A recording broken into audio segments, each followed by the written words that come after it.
I know it's been a very, very busy few months for you, especially these last few weeks. So, Yes. first thing, how does it feel to kind of have the 67 votes coming out in support of this plan?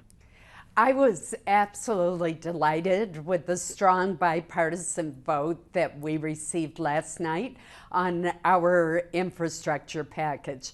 The 10 of us, 5 Republicans and 5 Democrats, have worked so hard during the past 2 months, but particularly nonstop during the past couple of weeks, and to see it come to fruition and the Senate voting with 67 senators voting to proceed to take up our bill was very gratifying. And so there's obviously a lot of numbers, a lot of billions of dollars thrown around that's going to impact the nation. But for folks here in Maine, what are you most proud of in this package that's going to help Mainers right here at home? There are two things. The first would be the expansion of broadband. We still have so many parts of our state that are either lacking access to broadband altogether or have unreliable, slow broadband. And if we can smooth that out and provide access to high-speed internet services throughout our state, it will truly make a difference. It'll help encourage businesses to locate in more rural areas. It will allow for the expansion of telemedicine, and it will facilitate online learning and online remote working. So this is really a game changer for Maine, and there's $65 billion in this bill to expand access to high-speed internet, with the priority being unserved areas. That'll be very helpful to Maine, which ranks very low in access to internet services. And second would be the major investment in our roads and bridges.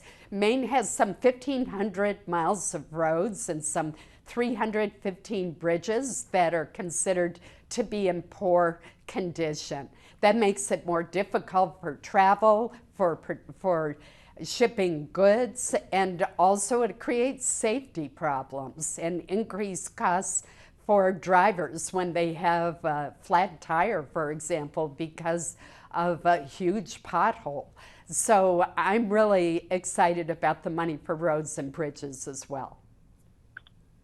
And Senator, I know that you were obviously part of this 10 senator group that's really was hashing out most of these negotiations. And I know other senators might have been kind of focusing on some parts of this package. Were you kind of a point person for broadband or anything specific in this deal? Yes, I was the point person for broadband, along with Jean Shaheen, our neighbor from New Hampshire. And just to give you an idea of how hard we worked, we were in my office till midnight on Tuesday night. We worked throughout the weekend, every moment of the weekend, including Saturday night. And we have really worked hard to reach an agreement, not only with one another, but then to bring it back to the broader group, and also to get the Biden administration on board. So that was the area that I particularly took the lead on. But I also, given my role on the Transportation Appropriations Subcommittee, I also played a major role on the roads and bridges part of the bill as well. And I know the last time we were on the front porch in Bangor, I said with this good news comes from Washington, normally there's some other things that need to take place for it to kind of be finalized. So where do we stand now? Where is kind of the pulse in D.C. of actually finalizing this package? What more work needs to be done? Well, what will happen next is tomorrow, this shell bill from the House that we have to use for procedural reasons will be brought up to the Senate floor, and we will offer our substitute amendment to that bill. And then it'll be debated, and I expect that we'll have amendments and further debate. And my hope is that we'll finish up the bill by the end of next week. And I think that's very doable. And I'm optimistic that we'll have a strong positive vote for the Senate to approve the bill. And how should Mainers, how should Americans feel really that, the press conference was yesterday, now we're going to be debating this bill, making amendments. How should the American people feel as this process kind of continues? Well, Sam, to me, one of the most significant aspects of this negotiation is that we demonstrated that we could act in a bipartisan way, bringing together Democrats and Republicans and the administration on an issue that makes a real difference to the lives of every American, that will create good jobs and that will create lasting assets for communities all across this country. I know the public's confidence in Congress isn't exactly high right now, and my hope is that if we can get this bill all the way across the finish line and to the president to sign into law, that it will help restore, to some extent, the people's trust in our ability to get things done. Sam, we have time for one more question if you have one. Great, yeah. So the last thing, I know you've obviously been busy with infrastructure, but were you able to listen to the Capitol police officer's testimony, and do you have any comments about that from yesterday? I did not, because of my work on infrastructure, have the time to listen to them, but I've met with them personally in my office, including one of the Capitol Hill police officers who testified before the House committee.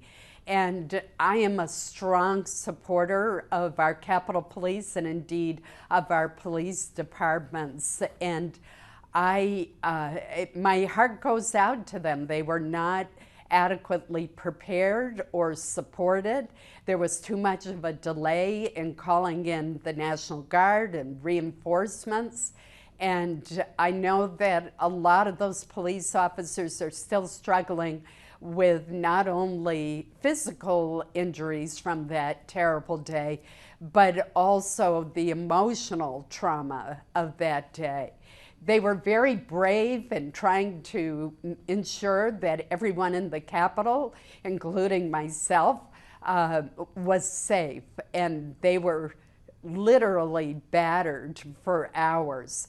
I do think, nevertheless, we would have been much better off with an independent, outside, nonpartisan commission taking a look at the events of that terrible day, rather than having it be done by a House Select Committee.